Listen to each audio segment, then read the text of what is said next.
News with Mitsumi Takahashi. Good evening. There are more people asking the question, how is it that 3 children died while under the care of the Batshaw Youth Centre? Santé Quebec has now launched a second investigation into the deaths, and the Minister for Social Services addressed the issue publicly today for the first time. Here's Matt Grillo. Following the deaths of 3 minors under Batshaw care in March, Santé Quebec has asked its National Inspector Office for an independent review of youth care. It will have 2 mandates: to optimize practices and conduct an administrative investigation. But for Phony Emmy of the Centre for Research Action on Race Relations, that doesn't go far enough. It's going to be an internal administrative investigation that may not produce all the facts and all the transparency that is required. Details of the deaths were first reported by La Presse and the Gazette and confirmed by Batshaw employees. 2 teenagers died by suicide. A 3rd child, a 4-year-old girl, who had not been followed up with in months, also died. According to an employee CTV News spoke to, she showed signs of abuse and malnutrition. When the story was made public last week, it left many shocked. But Quebec's Social Services Minister Lionel Carman said he's known about it for some time. Ces dossiers ont été portés à notre attention en temps et lieu. On était au courant de la situation depuis un bout de temps. We were aware of the situation, Carman said on French radio station 98.5 FM. Carman, who declined to speak to CTV News, also rejected opposition criticism for not commenting on the story sooner. To me, it was deplorable, the fact that our minister, our government, had not publicly come out, at the very least, to transmit, their condolences to the families of these 3 children. And in terms of what are they doing with respect to Batshaw. The coroner's office is also investigating the deaths, but Niemi says they should be holding a public inquiry. The advantage of a coroner's inquiry is that it ensures transparency, it ensures, among the things, accountability, and ultimately, we have to look at not only the causes and circumstances of death, but also how to prevent it. Last week, Québec Solidaire also called for independent investigations by both the Commissioner for Children's Well-being and Rights, as well as Quebec's Human Rights and Youth Rights Commission, just one of many voices that wants to understand what happened and what needs to be fixed to better protect already vulnerable children. Matt Grillo, CTV News. After a 4-day manhunt, police have arrested 41-year-old Philippe Benoit. He was wanted in connection with a homicide in Shawinigan. Benoit is a suspect in the death of a 16-year-old boy. He faces a first-degree murder charge. The body of the boy was found Sunday morning, and there are reports that he was Benoit's son. Police say the teenager had been confined and beaten to death. Benoit was arrested at around 4:30 this afternoon near Lac Veillette in the Mauricie region. 2 Americans have been found guilty in the murder of a Quebec couple in Dominica. Daniel Langlois was founder of Quebec's Softimage. His body and that of his partner, Dominique Marchand, were found in a burned-out car on the Caribbean island in December of 2023. One of the 2 men convicted in their deaths had been involved in a land dispute with the couple. There was a robbery early this afternoon at Carrefour Angrignon. Police say several masked people entered the jewelry store Edouard d'Or just after 1 o'clock this afternoon. They smashed display cases and made off with a quantity of jewelry. Police say they have made 1 arrest, a 16-year-old, and they are looking for several other people. It was a chaotic scene this morning at the U.S. departures level at Trudeau Airport. There were ambulances, there were flights cancelled, and hundreds of passengers left stranded. Here's Olivia O'Malley. Several flights to the United States have been cancelled. Passengers trying to leave on early morning flights were grounded.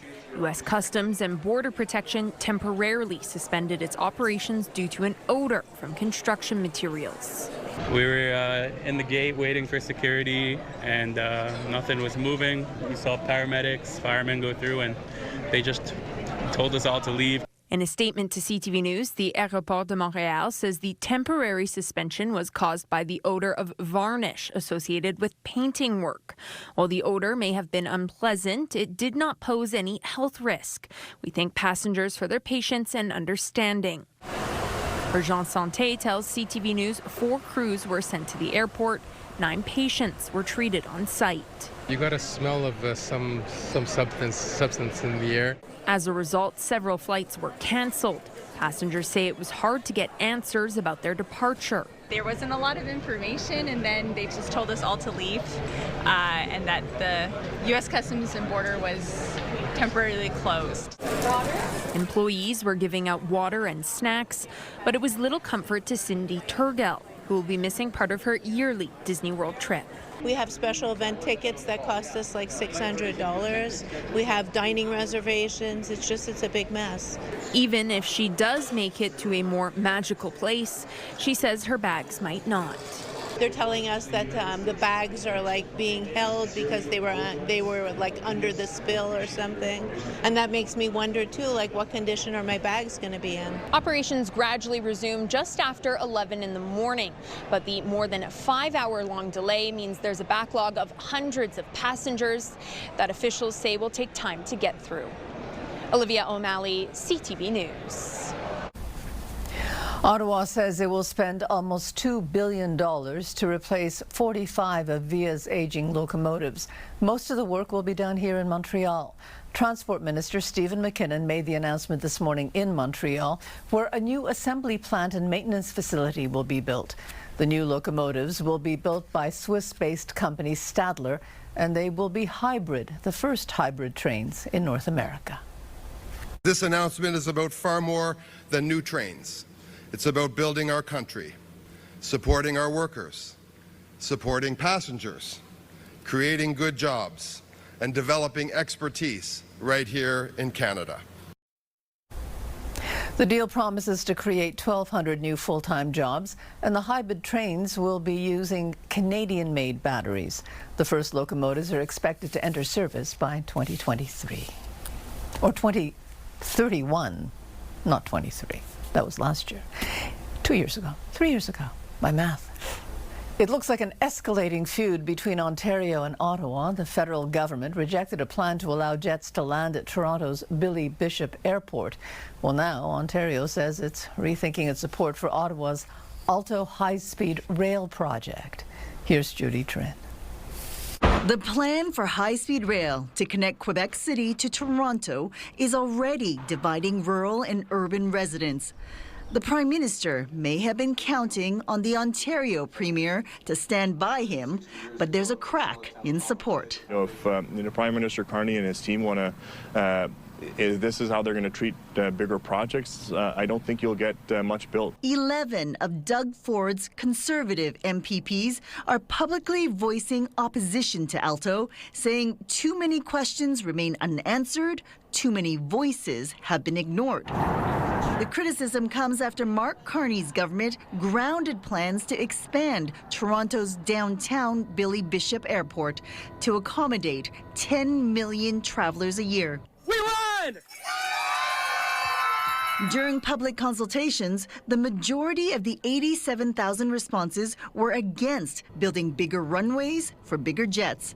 The provincial transport minister says the feds caved. If you listen to the special interest groups, nothing will ever be built in this province. The Ford government is refusing to give back expropriated land to the City of Toronto. They have reiterated that they intend to continue pursuing that goal, regardless of what the federal government announced recently.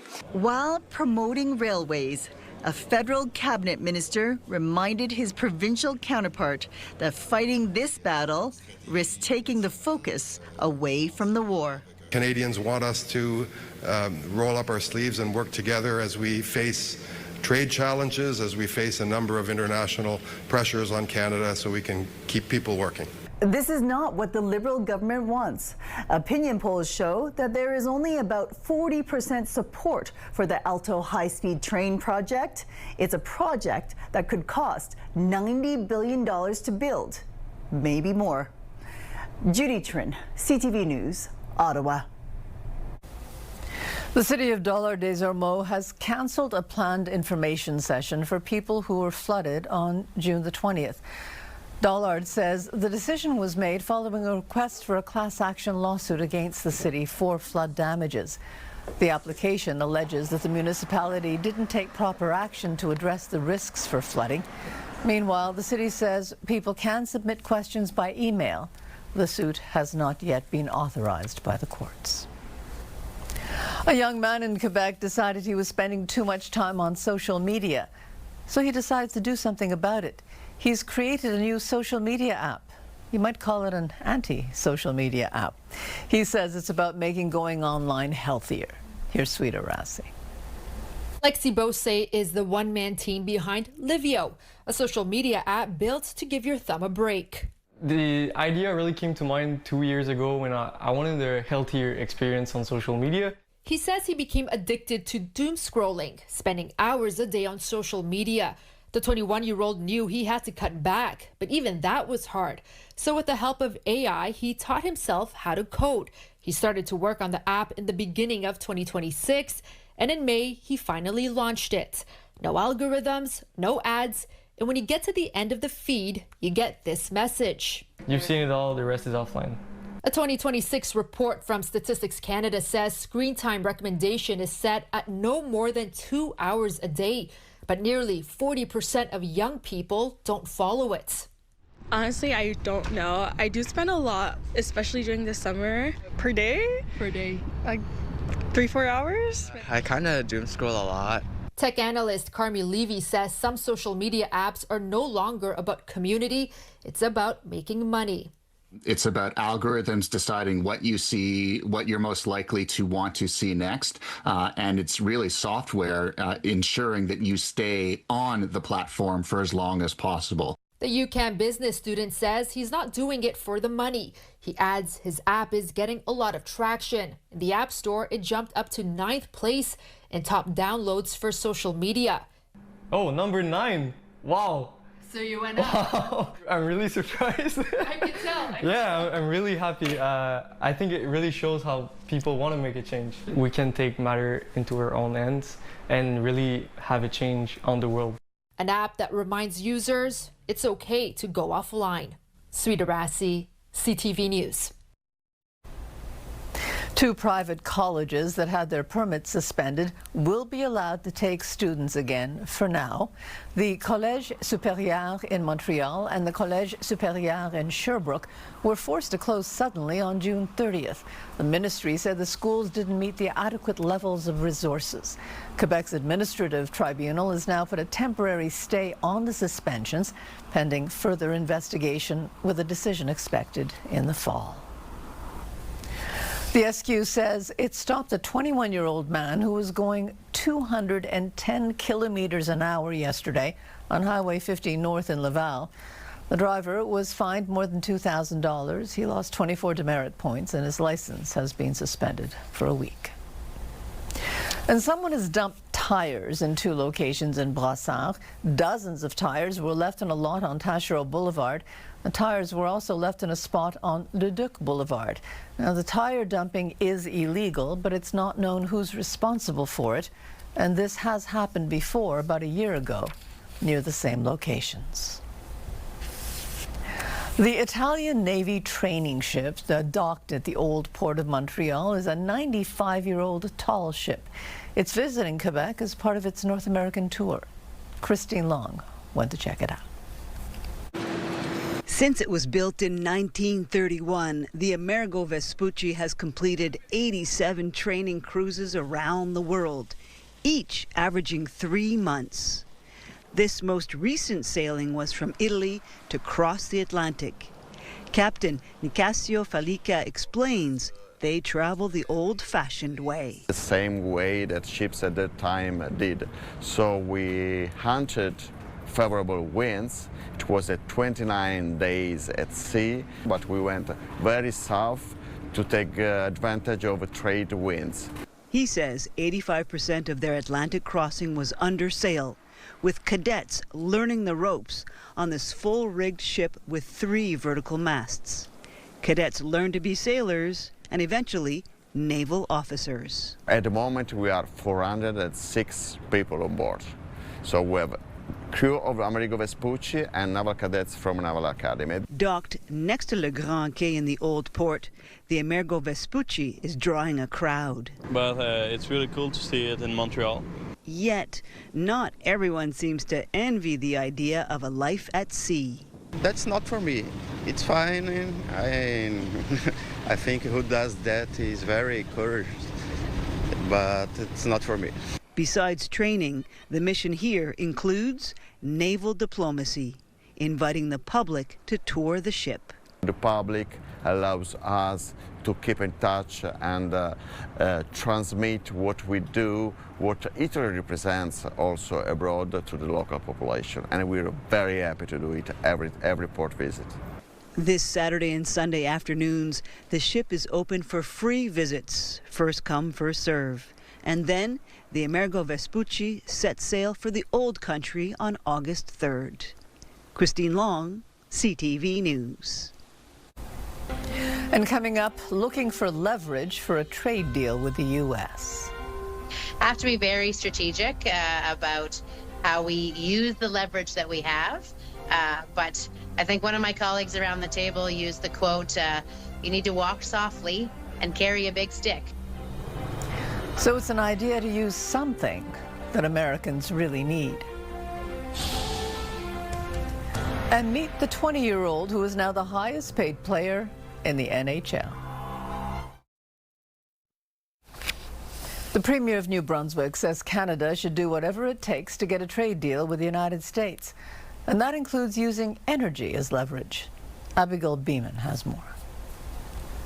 New Brunswick supplies nearly half of Maine's electricity. The Premier says she may use her province's power in negotiations if it would stave off new tariffs. Have to be very strategic about how we use the leverage that we have. But I think one of my colleagues around the table used the quote, you need to walk softly and carry a big stick. Ontario tried that last year and backed down within 24 hours. We had a problem with Ontario and they dropped that. The idea raised too by federal Conservatives at an emergency meeting to discuss another thorny topic, the Gordie Howe Bridge. Canada has leverage. We have energy. We have critical minerals. We have steel, aluminum, autos, manufacturing. American factories depend on Canadian supply chains. American workers depend on this relationship too. So let's use it. The Prime Minister said Canada has lots of options and the focus is working towards a deal. So when you're supplier of a key commodity, key service, you got to think really hard about not supplying. I don't see the value of doing. I mean, I can understand conceptually, but I don't see the value of it. Mark Carney also asked what Canada is getting in return for concessions, including the Gordie Howe Bridge. And in this court filing, news the government is going to drop the base contribution requirement for American streaming services to pay for Canadian content. The government will pay up instead.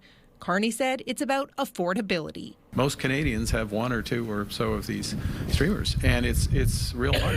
This stuff adds up, and there's a better way to do it. We took the judgment there was a better way to do it. This is nothing short of changing political direction based on the broader context of the trade war. On the question of concessions, the Prime Minister focused on the fact the Gordie Howe Bridge is now open. He said Canada is in a strong position and working on a more stable relationship with the United States, but he didn't directly answer the question.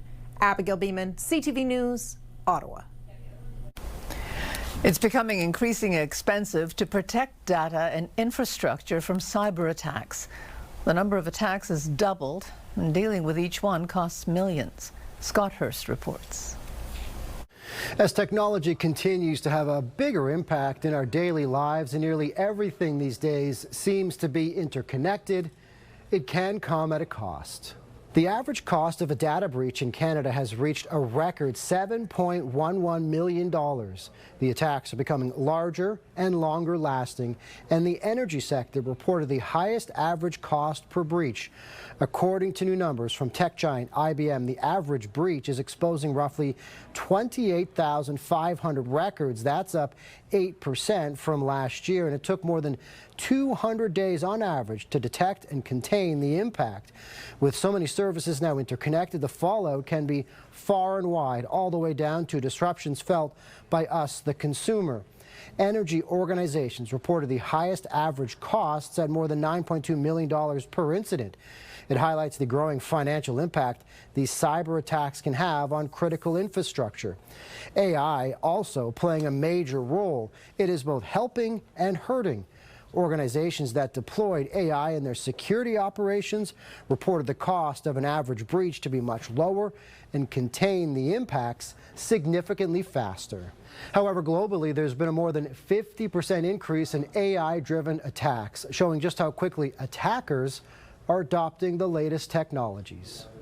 Scott Hurst, CTV News, Toronto. There are more than 140 wildfires in British Columbia, and it's affecting air quality across that province. The fires are intensifying in the community of Clinton. The village and the surrounding areas have been evacuated, and there are severe storms in the forecast.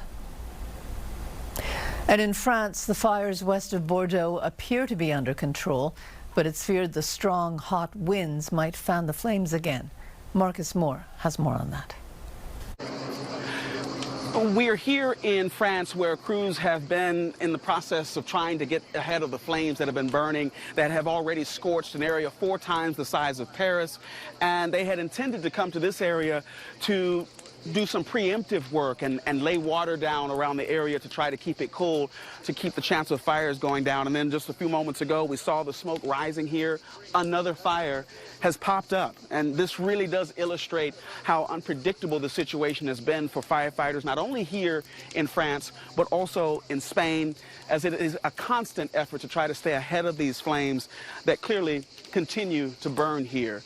The evacuation orders have remained in effect for large parts of the region, and while some have been able to return to their homes, fire crews are under no illusion about this. They know that this fight could potentially be far from over. The conditions are ripe for these fires to continue to pop up and potentially spread, and that's why they're trying to do their work to stay ahead of those flames. West of Bordeaux, France, Marcus Moore, ABC News.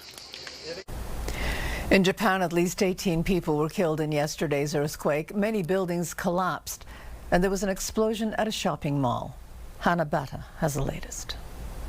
Frantic race against time in southern Japan after Tuesday's powerful 7.1 magnitude earthquake. Some 300,000 people told to evacuate because of aftershocks. Crews digging through the rubble, searching for the missing. This aerial view shows the force of the quake, ripping a massive crack through this rice field. An explosion tearing through the shopping mall in video obtained by broadcaster NHK. The blast possibly triggered by a gas leak after the quake collapsed part of the second floor. Terrified shoppers taking cover as the intense shaking scattered merchandise in this store. Security cameras rolling inside this newsroom, workers ducking for cover under their desks. At this paper mill, a collapsed chimney burying workers. 9 were still missing overnight. Part of this bridge giving way into the river below. This train knocked onto its side. Tens of thousands are without power. Homes pancaked, rescuers picking through what's left. Other buildings are still burning, smoke billowing into the air.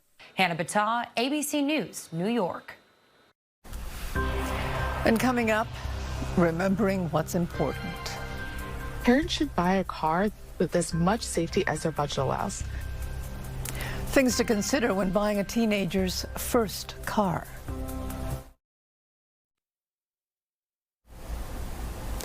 The United States has just signed a nuclear deal with Saudi Arabia. It will enable that country to enrich its own uranium. But the U.S. went to war with Iran to stop Iran from doing that very thing. Kyle Matthews is with the Montreal Institute for Global Security. Hi, Kyle. Hi. So, Kyle, the U.S. went to war with a Middle East country to stop them from enriching uranium, and the U.S. is giving another Middle Eastern country the ability to enrich uranium. So why is this happening? Why is the U.S. doing this? This is a perplexing question that people that are working on nuclear security, nuclear non-proliferation are asking. If the U.S. is prepared to go to war to stop Iran from developing a nuclear weapon, why is it helping its arch rival to also do the same? And there's a significant shift with traditional U.S. policy. The U.S. it for the longest time has not allowed a country to produce its own uranium. It's to enrich in it. So this is a break of policy, and it has wider implications for the Middle East, which is quite frankly an unstable place. So Donald Trump says the nuclear deal is conditional on the Saudis join the Abraham Accords to normalize relations with Israel. Is that likely to happen?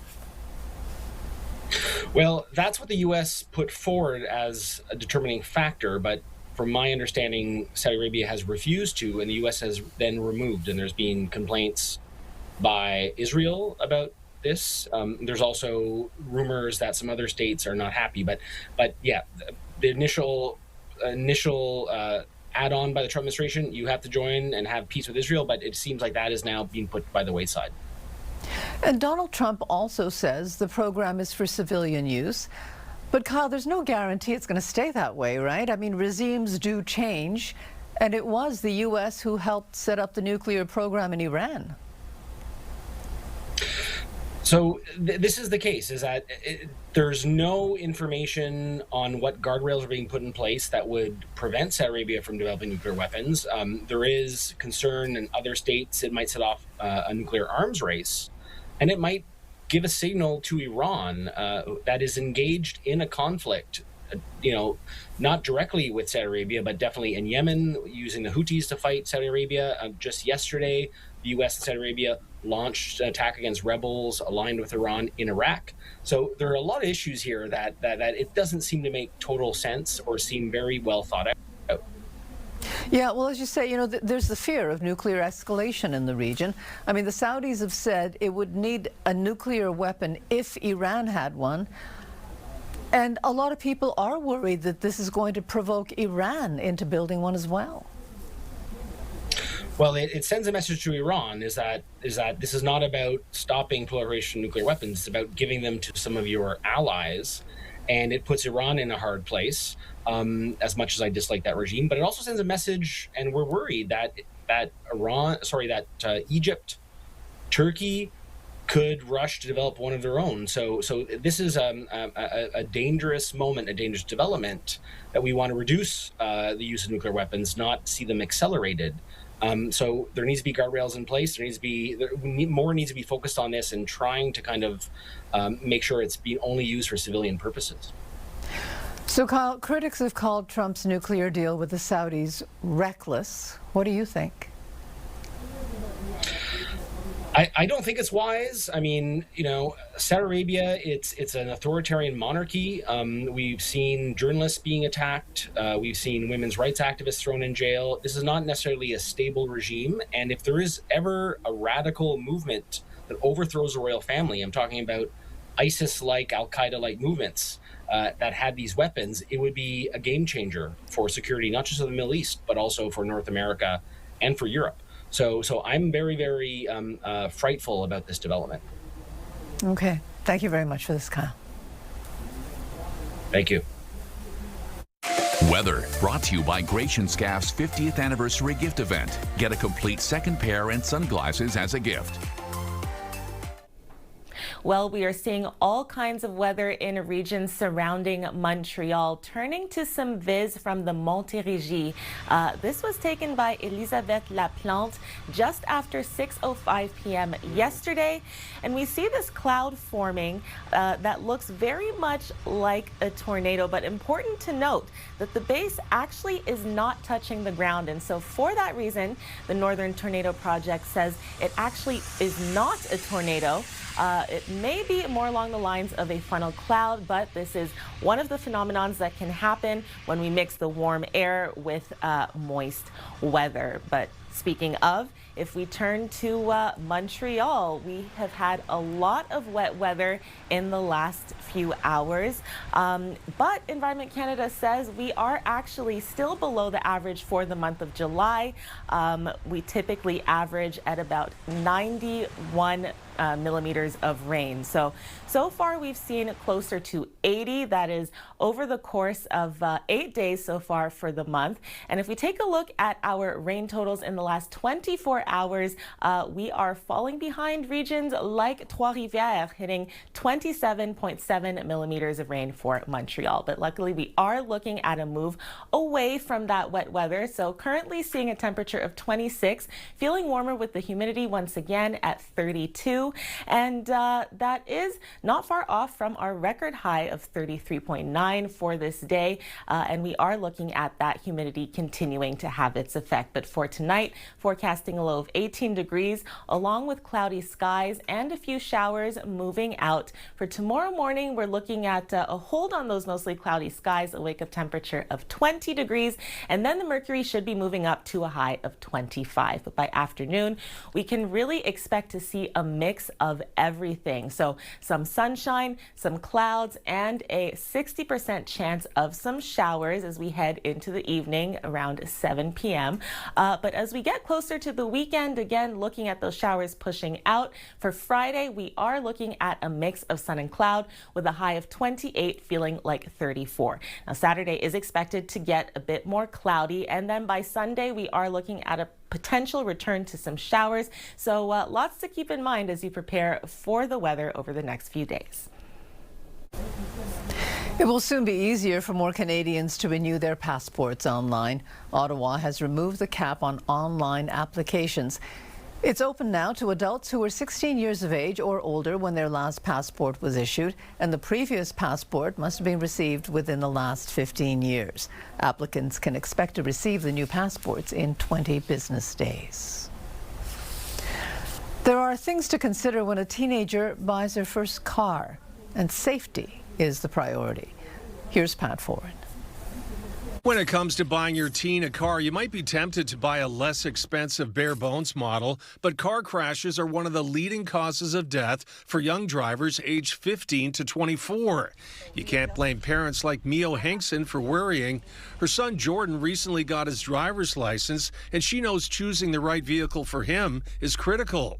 For now, he drives our car with us, but when he's ready, we're planning on getting something newer and safer.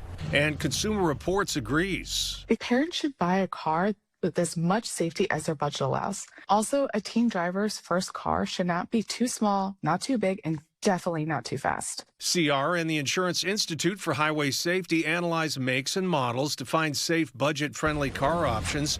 They identified 74 used cars that have performance and features designed to keep young drivers safe, but that also have high levels of crash protection if the worst does occur. On the list, popular picks like the Honda Civic, Toyota Camry, and Hyundai Tucson. For teen drivers, features like automatic emergency braking, forward collision warning, and blind spot warning can provide them with an extra layer of protection while their experience is still developing. New drivers will have to be added to your vehicle's insurance policy, and parents should expect a major increase in premiums. We can see rates for teens as high as $5,000 or $6,000. Average is typically closer to $3,000. To save on insurance with young drivers, they should complete an accredited driver training program, ask about student discounts, choose the right vehicle, and get quotes before purchasing. You can also bundle policies and explore usage-based programs. Along with safety features, Mio reminds her son nothing replaces good driving habits. The main thing that I share with him is always safety, to just make sure that he is paying attention. Keeping a clean driving record, avoiding tickets, and driving safely can also help keep your premiums from going up. Pat Foran, CTV News. Macklin Celebrini is now the highest paid player in the NHL. He's just signed a 5-year, $94 million contract extension with the San Jose Sharks. That works to about $19 million a season over the next 5 years. He is just 20 years old, from North Vancouver. He scored 45 goals last season and was the first overall pick in the 2024 NHL draft. And coming up, it was quite an ordeal. First thought was like, this area is huge. I'm like, oh my gosh, how am I going to find her? How 3-year-old Willow was lost and found again. And there might be some hope for people with advanced pancreatic cancer. the CTV News app and stay on top of local stories as they unfold. Increasing number of abandoned buildings. Customize your feed and watch live wherever you are. CTVMontreal.ca, your home for news. Your Health, brought to you by Gratian Scaff's 50th anniversary gift event. Get a complete second pair and sunglasses as a gift. An experimental drug in the U.S. is offering hope to patients with advanced pancreatic cancer. Mandy Gator has more on that. Right at bedtime, I take my few hundred milligrams of daraxonrasib. He knows he's dying, but with this experimental pill, former U.S. Senator Ben Sasse is able to spend a little more time with his wife and children, something that advanced pancreatic cancer hasn't allowed before. Cancer has been thought to be undruggable. Daraxonrasib is definitely a game changer. At the Fred and Pamela Buffett Cancer Center in Omaha, Nebraska, metastatic pancreatic cancer patients who are out of options now have access to the same drug that Sasse is taking through an expanded access program, which allows them to receive the investigational drug while it awaits review by the U.S. Food and Drug Administration. Dr. Kelsey Clute sees firsthand the difference this medication is making in patients' lives. Not only are we seeing that this drug can more effectively control the cancer and help people live longer, but it's also doing that with less serious side effects and in a way that's helping manage their symptoms. Daraxonrasib works by targeting something called RAS mutations. It's a protein that drives the growth of most pancreatic cancers. Clute says there's a lot of excitement about how these RAS inhibitors may be used in the future and if they can help other cancers. Can we use them in earlier stages of cancer? Can we combine them with chemotherapy or other cancer treatments that might really harness the power, the efficacy of these drugs? For Health Minute, I'm Mandy Gaither. Flight attendants at WestJet are poised to go on strike as early as this Sunday. Their union is fighting over the same issue that led to a strike at Air Canada last summer. The flight attendants want to be paid for work they do before the plane takes flight. WestJet says passengers with flights scheduled between July 30th and August 4th can make a one-time change or cancel without penalty. Business news brought to you by Au Vieux de Louf. Generous and delicious plates all the time. Big tech companies have started reporting their earnings. Marilla Fernandez has more. Microsoft shared its numbers after the end of the trading day. A key metric for Microsoft is the amount of money it makes from its cloud service called Azure. It came in above $100 billion US for the first time. That's 43% better year over year. Another key number, how many people are using Copilot, Microsoft's AI agent? The company says it reached over 30 million paid seats. That's 10 million more than its last quarter. Meta also reported today revenue for its latest quarter was $60 billion US, but its revenue forecast disappointed analysts. Investors are concerned about how much the social media company is investing in AI and how it's going to make that money back. Meta projects spending at least $130 billion US just this year.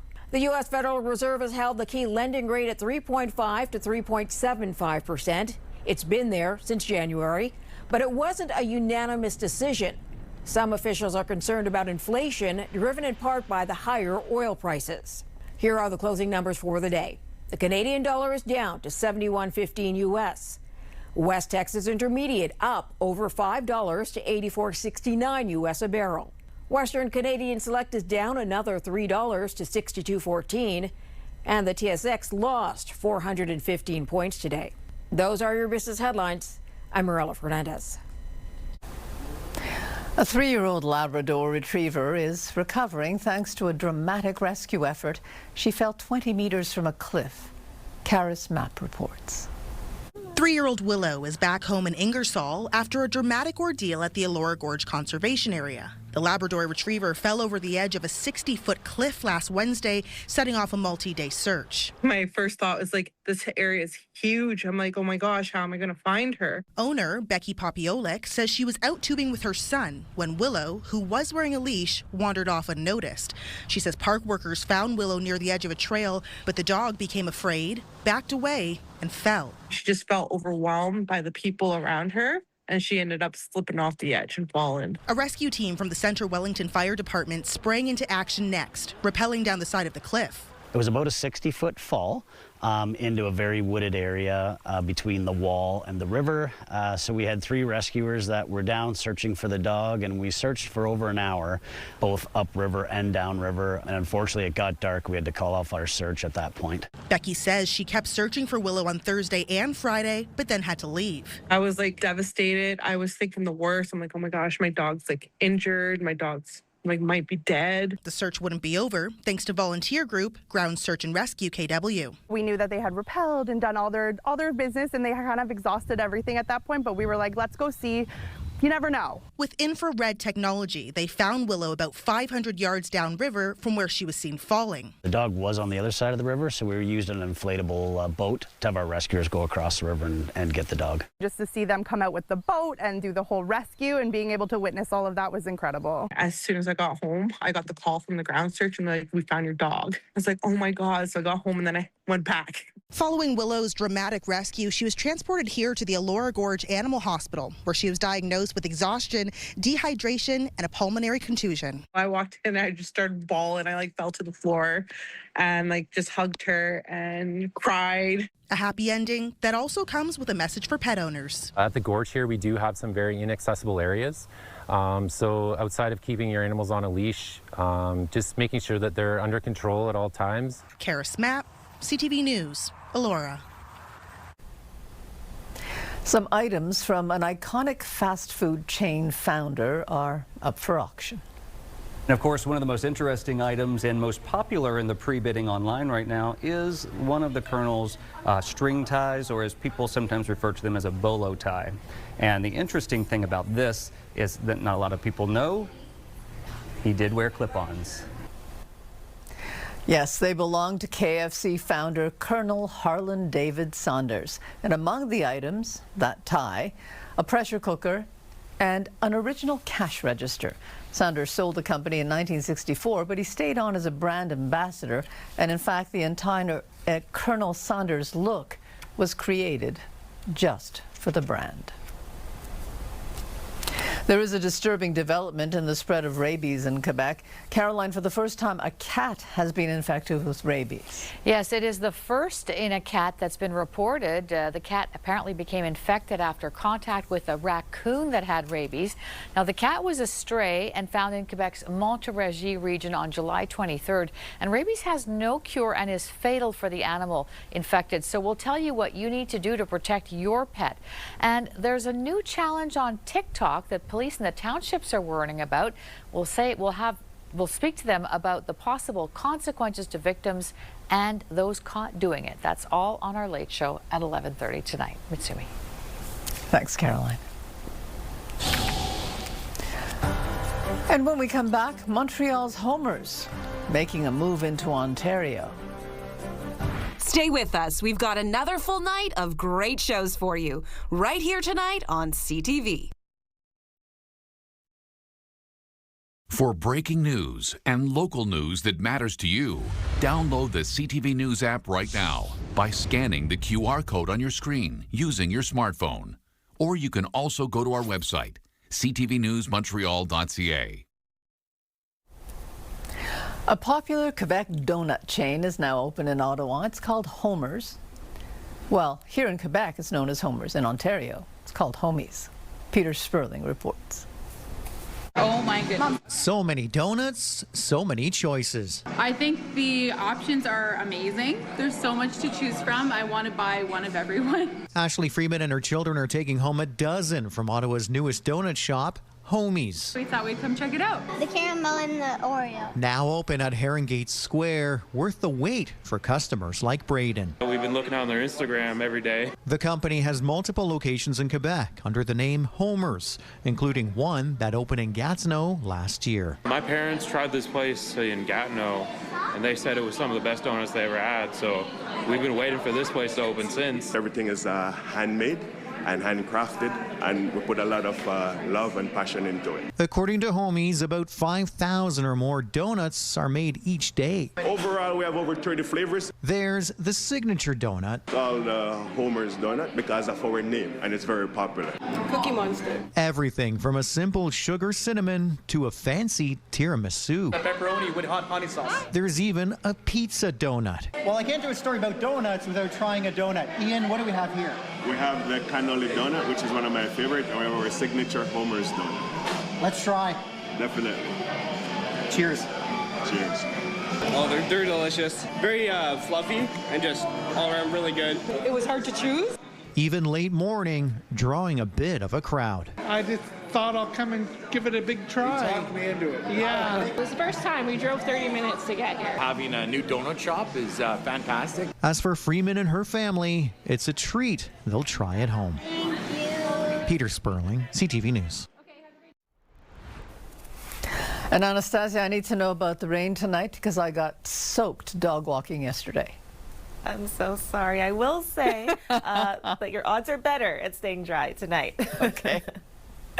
At least that's what our future cast is showing. But for tonight, temperature-wise, looking at a low of 18 degrees. Also expecting to see mostly cloudy skies. By the time we're waking up tomorrow, we can expect to have a temperature of 20.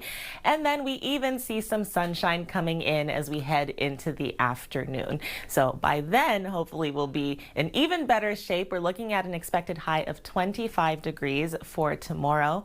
Also seeing a light chance of some showers clearing out, but by Friday we're looking at sun and clouds, a high of 28, and more dry weather on Saturday. Mitsumi.